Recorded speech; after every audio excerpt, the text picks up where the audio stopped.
ప్రపంచవ్యాప్తంగా 2 కోట్ల మంది క్యాన్సర్ బారిన పడ్డారని 2022 గణాంకాలు తెలిపాయి. 2050 నాటికి 35 కోట్లకు చేరొచ్చు. మన దేశంలో సుమారు 15 లక్షల క్యాన్సర్ పేషెంట్స్ ఉన్నారు. ప్రతి 1,00,000 మందిలో 100 మంది క్యాన్సర్ బారిన పడే అవకాశం ఉంది.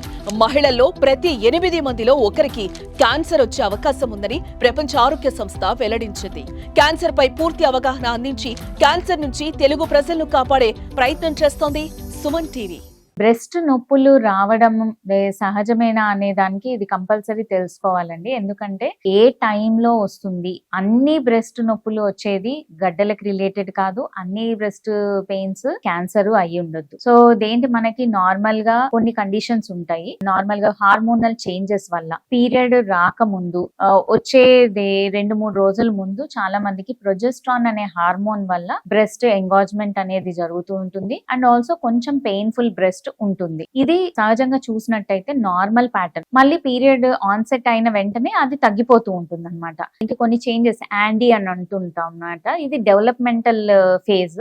ఇక్కడ ఫైబ్రోసిస్టిక్ డిసీజెస్ అట్లాంటివి కూడా ఉంటుంటాయి. ఎక్కడైతే ఒక సర్టెన్ అమౌంట్ ఆఫ్ పీరియడ్ వరకు వాళ్ళకి ఈ పీరియడ్ కి రిలేటెడ్ గా పెయిన్ ఉంటుంది. ఆ తర్వాత పోను అది తగ్గిపోతుంది. అది ఒకవేళ మీరు డాక్టర్ ని సంప్రదించినట్టయితే విటమిన్ ఈ సప్లిమెంటేషన్ కానివ్వండి, లేకపోతే మనకి ఈవినింగ్ ప్రైమరోజ్ ఆయిల్ అని కొన్ని మెడికేషన్స్ ఉంటాయి.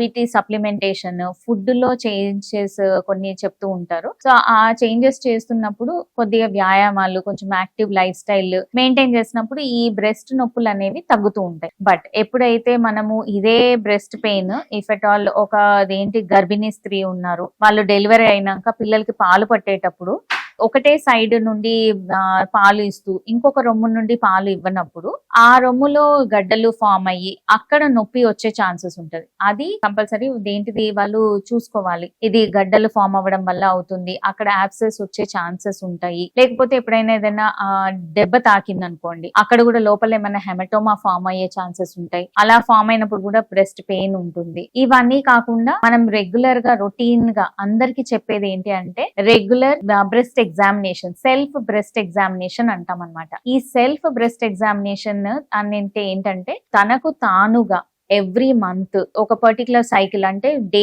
పీరియడ్ మొదలైన మొదటి రోజు నుండి కౌంట్ చేసుకున్నట్టయితే 10వ రోజు గాని 12వ రోజు గాని ఈ 10-12 రోజుల మధ్యలో సెల్ఫ్ గా అద్దం ముందు నిల్చొని వాళ్ళ బ్రెస్ట్ ని ఒత్తుకొని చూసుకోవడం అన్నమాట. 2 చేతులతో ఒత్తుకొని చూడడము, లేకపోతే నిపుల్స్ ఉన్న సైజ్ పైకి కిందికి ఉన్నాయా, లేకపోతే సమాంతరంగా ఉన్నాయా, ఇవన్నీ కూడా చెక్ చేసుకుంటూ ఉండాలి. ఇట్లా చెక్ చేసుకున్నప్పుడు ఏమన్నా తేడా అనిపించిందంటే కంపల్సరీ డాక్టర్ దగ్గరికి వెళ్ళాలి. డాక్టర్ దగ్గరికి వెళ్ళి వాళ్ళు దానికి కావాల్సిన ట్రీట్మెంట్ తీసుకున్నట్టయితే బెటర్ ఉంటుంది అనమాట.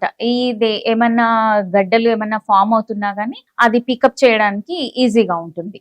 ఇలా సెల్ఫ్ బ్రెస్ట్ ఎగ్జామినేషన్ చేసుకున్నాక ఎవ్రీ 6 months కి ఒకసారి గైనకాలజిస్ట్ తోని బ్రెస్ట్ ఎగ్జామినేషన్ కి వెళ్ళి చెకప్ చేసుకుంటూ ఉండాలి. ఎవరైతే లేడీస్ 40 years అబౌవ్ ఉంటారో వాళ్ళు మ్యామోగ్రఫీ అనే ఒక బ్రెస్ట్ ఎగ్జామినేషన్ టెస్ట్ ఉంటుంది. దీంట్లో ఏమైనా చిన్న కంతులు ఏమన్నా ఉన్నా గానీ అవి ఏదైతే చేతికి పాల్పేట్ కూడా చేయలేని కంతులు ఉంటాయి కదా, అవిటిని కూడా మనము దీంట్లో పికప్ చేయొచ్చు. ఏదైనా ఫ్యామిలీ హిస్టరీ ఉంది అంటే ఇంట్లో ఎవరికైనా ఉంది, అమ్మ వాళ్ళ సైడ్ కానివ్వండి, లేకపోతే అక్క చెల్లెల్లో కానివ్వండి, ఎవరికైనా ఇట్లా బ్రెస్ట్ క్యాన్సర్ గడ్డలుగా ఉన్నాయని ఏమన్నా తెలిసినట్టు అయితే ముందే వెళ్ళి దీనికి సంబంధించిన జీన్ టెస్టింగ్, బ్రాకా టెస్టింగ్ అంటూ ఉంటారు, ఆ టెస్ట్ కూడా చేపించుకోగలుగుతారు. సో ఈ విధంగా వాళ్ళు ఒక లేడీ తన రెగ్యులర్ గా self examination and every 6 months ఒకసారి ఒక gynaec examination and also mammography లాంటి టెస్ట్లు